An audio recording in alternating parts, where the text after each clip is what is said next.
What's going on, 40k theorists? Welcome back to Theory Hammer. Death Guard are an insane faction, and they probably need nerfs, but hopefully I can cover all their cool stuff before that happens, because in today's video we're going to discuss some other really good Death Guard vehicles, which will be the Plague Burst Crawler and the Blade Hauler. We might also talk about the Bloat Drones and the Defiler in passing, but I already did a video on them. It's linked below, probably, maybe. So that's what we're going to be doing. If you guys liked the video, Plague Fist that like and subscribe button, hit Nurgle's bell, check out the other videos, check out the other channel, leave comments, and let me know what you think. And we're just going to get right into it, and what we're going to do first is take a look at the army rule, and then we'll take a look at the data sheets, and then some detachments, and all that stuff. So, Plague Burst Crawler, here is the data sheet. It moves 10, it's toughness 10, it's got a 2-up save and a 5-up invuln, 12 wounds, leadership 6, and an OC of 3. It comes with the 2 entropy cannons, which you can replace with the flamers, plague spitters I think they are, yeah, the plague spitters, and that's a totally viable option, but it comes with the entropy cannons and the mortar. So entropy cannon, strength 10, AP3, D6 plus 1 damage at 36 inches now.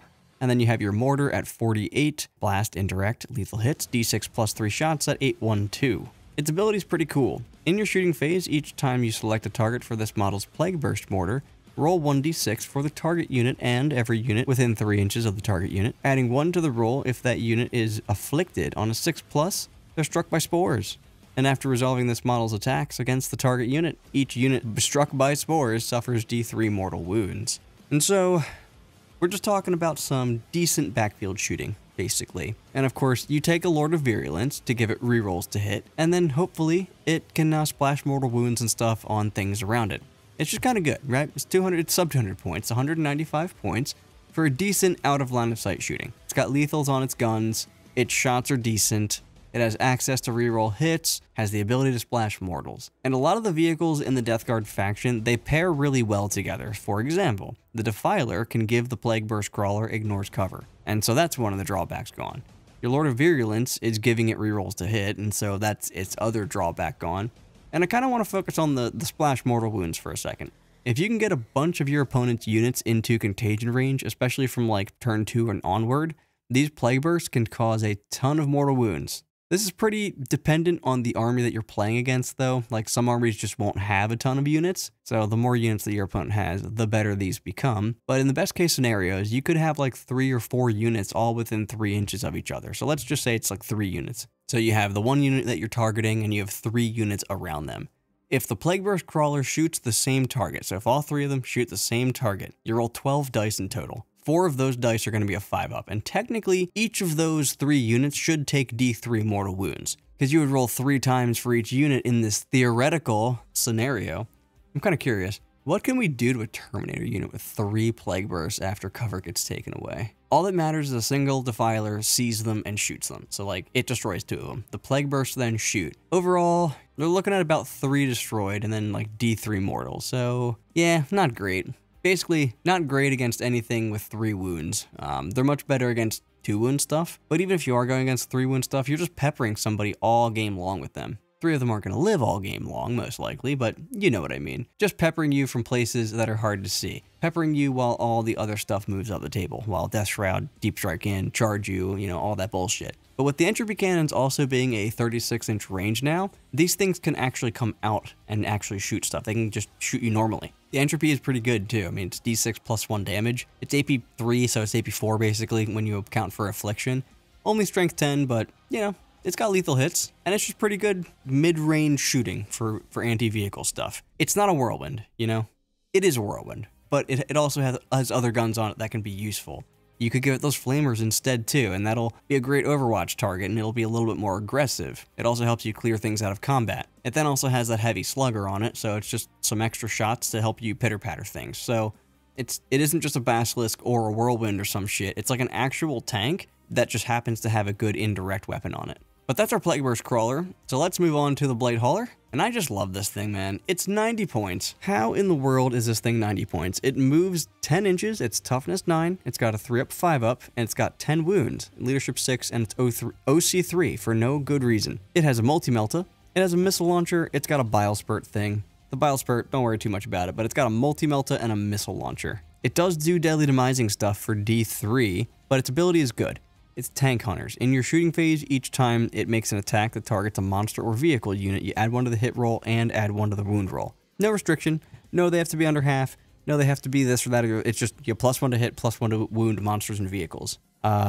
Really, really strong. So let's break it down, right? I shoot your Predator. Normally, I'd hit you on 3s and I'd wound you on 5s. For its multi-melta, that's a total of like 2.5 wounds each time it shoots. But now I hit you on 2s with my melta, and you're toughness 9 because of contagion, and you're on a 4-up save because of contagion. So you're not getting a save, even if you're in cover. I'm also now +1 to wound, so now each time I shoot, I do 6 wounds. 2 of these things shoot their multi-melta and literally do 12 damage each time they shoot, and they didn't even shoot their missiles. Now that is within melta range, but dude, this thing is fucking 90 points. It's toughness 9 and has 10 wounds with an invuln. Like, what the fuck? And their melta has lethal hits for no reason. Overwatch start becoming pretty interesting on a unit of 2 of these, because that's a 66% chance, it's 67 almost, % chance that you just auto wound with a melta, and it's probably in melta range. And durable as hell for a unit, like 20 wounds at toughness 9 for 180 points. It's fast, it craps on light to medium tanks, like, I just love it, dude.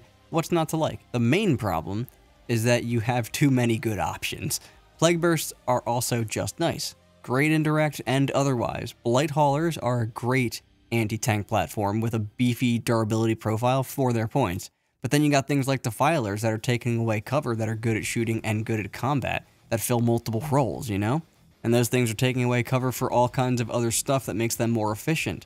Then you have the bloat drones themselves, like, what do you pick? And so here's what you do, I guess. You just take 3 Plague Bursts, 3 units of 2 Blight Haulers, 3 bloat drones, 3 Defilers, and a Lord of Virulence. That's probably too many points, but like, holy fucking shit, dude.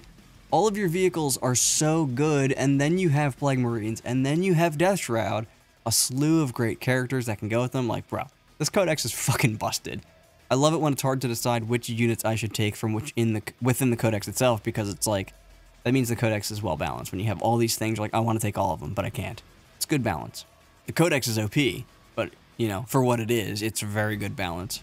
But like we do, let's next take a look at some detachments, starting with Vectorium. And don't worry about the detachment rule here. What we're going to focus on is the strats. And the first strat, Putrid Detonation for 1 CP. Auto Explode, yeah, awesome. It's probably not going to be used as much on a Plague Burst crawler, not unless you're like suiciding it or you have the ones that are like aggressive with flamers or something. But since it wants to stay back, you're probably not going to use Auto Explode on it and hurt your own stuff. That'd be stupid. On the haulers though, this is not bad. It's only D3 mortal wounds, so it's not going to be doing a ton. But if you have them up close and personal, if one of them survived and you just want to suicide it into combat and have it explode, you can do that. And what a funny thing to imagine too, right? Like, this thing has 1 wound left, it shoots you and blows up a predator on the way in, and then it forces you to hit it, you destroy it, and then it auto explodes. And then obviously you have Disgustingly Resilient. That's going to be awesome on this unit particularly. This unit is probably one of the best things to use it on because it's a 2-man unit, and this means that you need to fail 5 saves from a 3 damage weapon in order to lose a single model. So that basically means you needed me to take 8 invulns, which means you needed like 18 shots, because you were probably hitting on 3s with a 3 damage weapon. And it's nice because it can potentially cause damage to get lost, like with D6 damage weapons. Like 2 Melta wounds in Melta range only do 9 damage when you have -1 damage on them. And so that last one is going to do another 4.5 damage, but 3.5 of that doesn't spill over. So it mitigates a little bit of the damage that you're taking here and there, but I think you get the point. It makes this silly 180 point unit of 20 wounds at toughness 9 a casual -1 damage. It is 2 CP, but like, Prince probably, because he's great. And then on the Plague Burst Crawler, it's just great. It's expensive, but it can save your life. It's a 12 wound vehicle with a 2-up save, you know? So think of it as a Redemptor. Same wounds, same toughness, same save, same everything there. So if your opponent has a bunch of things that couldn't easily kill a Redemptor, then you have that you could use on a Plague Burst Crawler as well. You do also have Leech Spore Eruption, which isn't crazy on these, like either of these units, but it's a thing that is useful, especially annoying with Disgustingly Resilient because it makes those regained wounds go much further. But yeah, I mean, you can regain wounds, deal mortal wounds to an enemy. So if you have something on like 1 wound, it goes up to like 4. You do like 3 mortals to an enemy. You do have to be within 3 inches though, so it is a little bit restrictive, but it is an option that you have, and it's useful on things with a lot of wounds that aren't dead yet. Finally, we have Overwhelming Generosity, and this is really only useful on the Plague Burst Crawler, but like, dude, come on. This detachment is just begging you to take these things, right? Like, reroll all the number of shots. You just pick a unit, hit it with a Defiler, and then remove it with Plague Bursts. For other detachments, and you guys knew I was going to say this, you got Morty's Hammer. The actual detachment rule, it does help the Plague Burst crawlers the most. You just pick units, now they splash mortal wounds on a 5-up against them. Simple, it's useful, it's very good. For enhancements, you have Tendrillist Emissions. Can give all those Plague Burst crawlers reroll 1s to wound. Is it likely? Meh, maybe not, because you have to be able to see the target. They don't, but the dude does, and he has to be within 3 inches of them, so but it's just good either way. And if your Plague Bursts are shooting at anything that's in contagion range, that was toughness 5, like now it's toughness 4, now they're wounding on 2s, so they have full rerolls to wound basically, and to hit. Against all targets that's T8 or less, it's wounding on 3s with reroll 1s, which is good as well in a lot of cases, so it's just good stuff, you know? And that enhancement is like super nice for the Blight Haulers too, right? +1 to hit, +1 to wound, reroll hits of 1, reroll wounds of 1. Like, that's just always 3 to 4 wounds with its Melta against any medium or light tank. That fucker is dead as shit, dude. It's like guaranteed 3d6 +6 damage with that combo. It's just dead. Leman Russ, dead. Predator, dead. Hammerhead, dead. And then you have the missiles because you didn't even fire them. I just keep forgetting they exist because the Meltas just do so much at +1 to hit and wound when you're -1 toughness, and like, it's just okay. For strats here though, we have Blighted Land as the first one. It basically just makes your Plague Burst as effective as humanly possible, as effective as demonly possible. Everyone within 3 inches of the terrain becomes afflicted, so you're just easier to do mortals to. And that's cool. But it's 2 CP, and it's probably unnecessary because of reasons. The next one that we have though is Relentless Grind, and it lets you move through walls. It's very nice on both of these. Like the Plague Burst, he's going to come out through that backfield wall straight. He's not going to have to worry about going around through the center there and then not being in line of sight and stuff. You can just go right through it. It's going to be really nice for Blight Haulers that are hiding. They just want to bust through, you know, walls, go 10 inches, just give out contagion stuff, get their Melta within range. They just go right through it. And I really like strats like this. They're just nice to have. It makes moving so much fucking easier, dude. And the easier that moving is, the better. It does not allow you to move through models though, so keep that in mind. So you can still move block people. You could still put a chain of guys 1 inch away from the outside of a wall and be like, you still can't go through this. But you know, in any other situation, you can go right through those walls now. The next one's Font of Filth. You gain Assault. I actually don't hate this on the Blight Haulers. I don't hate this on the Blight Haulers. They have a 10-inch move, so they're potentially, you know, a better move, and the ability to bring those Melta shots closer while also being able to shoot them, that's kind of big. And you could potentially use this to move further and move block stuff. You put a bunch of vehicle stuff in people's way, that's a little bit harder to move around. And then you also get to get those shots off, that +1 to hit and wound. Like, I'm not huge on this one, but I don't hate it on a unit that's 2 models that get to move pretty fast already. And then the very last one we have is Stinking Mire. Vehicles are -2 to charge. Leave that backfield open, baby. Ain't no one ever made an 11-inch charge in the history of 40k. Am I right? I'm just kidding, don't do that. But that is one of the applications of this strat. Just warn people before you do it so that they don't feel like a dumbass or they don't feel like you did a gotcha to them. Be like, hey, by the way, I can make my vehicle -2 to charge. It's just very, very strong overall, though. That means a 7-inch charge becomes a 9. That's a lot more failable.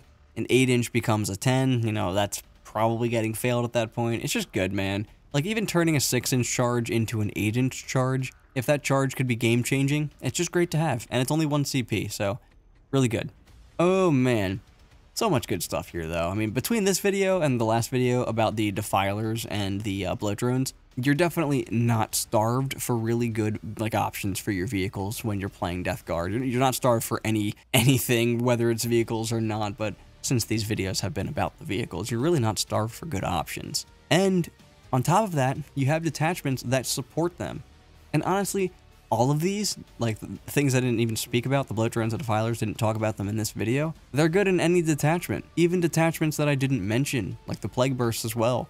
All this shit's good in every detachment. The Bloat Drones in particular, because you're just always going to take 3 of them. And that's what I mean when I was talking about the internal balance. When you're not starved for options, when everything seems good, when everything is something that you want to take, I think that you did a good job in terms of balancing those units internally inside that codex. So just a little bit more of a deep dive here into these specific units and, you know, the detachment that they work with a little more and just kind of what they do. I've definitely talked about the same units in other videos where I'm talking about specific detachments and stuff, but man, these units specifically, just being able to be taken in so many different detachments, like I couldn't help make a video about them. Like I couldn't help make some sort of something that kind of just goes like, listen, these units themselves are just so good. Sure, I'll tell you what attachments they're good in, but like, look at what these do. Look at how they synergize. Like, this is awesome. And so I think that does it, my friends. I'm going to end the video here. My disgustingly resilient 40k theorists. If this video smelled terrible, then plague fist that like and subscribe button. Let's get to 3k, baby. Leave a comment. Check out the other videos. Check out the other channel. Check out the OnlyFans. Check out the MySpace. Check out all the places and all the hammers and stuff. Theory hard, my friends. And I'll see you in the next video.